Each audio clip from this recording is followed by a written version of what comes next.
We successfully supply our products to the CIS countries. I work at the company as a chief engineer for 10 years.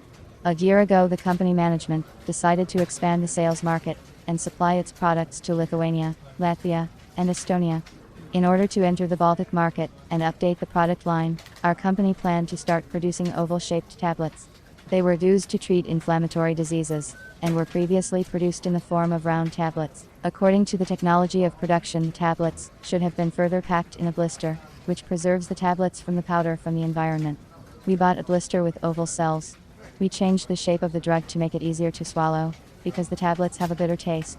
In order to increase the production of oval-shaped tablets, we needed to buy new, modern equipment with a capacity of at least 200,000 tablets per hour. The choice of automatic equipment for the production of oval-shaped tablets was entrusted to me. I wanted to complete the task in the shortest possible time, to be able to work on another problem that suddenly arose in the tablet powder production area.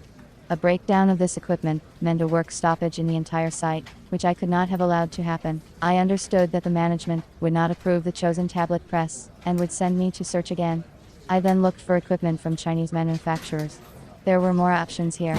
I sent emails to them indicating which machine I was considering as an option to 4 equipment companies in China. However, only 2 responded to me. One company indicated that such equipment would not be produced for 5 months, and the other sent a response in Chinese. The period of 5 months did not satisfy me. It was too long, and none of our people speak Chinese. I didn't want to spend time and money on an interpreter, so it was decided not to buy a car from a Chinese manufacturer.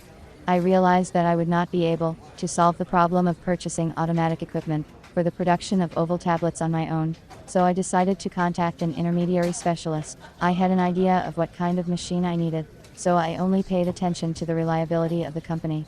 On the internet, I chose several intermediaries, 1 from China and 2 managers from Russia.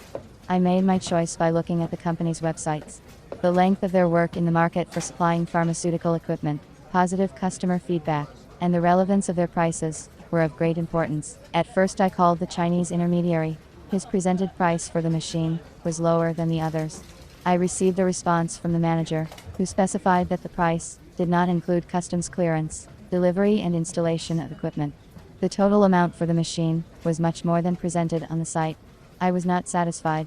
Then I studied the Russian company's website more closely. I looked at the prices and the terms of delivery, but I was alerted to the fact that this company also supplies shoes and crockery from China. I wanted to find a specialist in whom I could have confidence, who would supply me with equipment for the production of oval-shaped tablets within the specified time.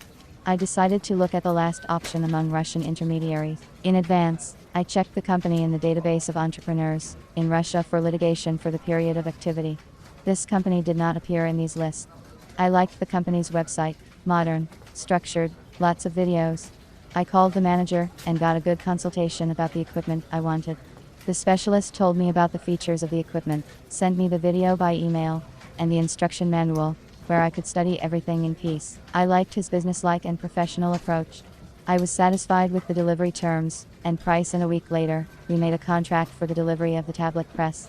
Before sending the equipment, the manager emailed me a video of the machine's operation. The working area of the equipment is covered with transparent plastic shields. The equipment is made of thick stainless steel. In case of need, the equipment can be moved with a rope, as a special ring is provided in the equipment. The equipment is equipped with levers to adjust the pressing force. The machine arrived in 2 months. We quickly set up and started production of oval-shaped pills for inflammatory diseases. The machine was capable of producing 2,500,000 tablets per hour. After studying the machine's data sheet in detail, I learned that this was not the machine's limit. The project is sure to be successful if that advice was received from a professional.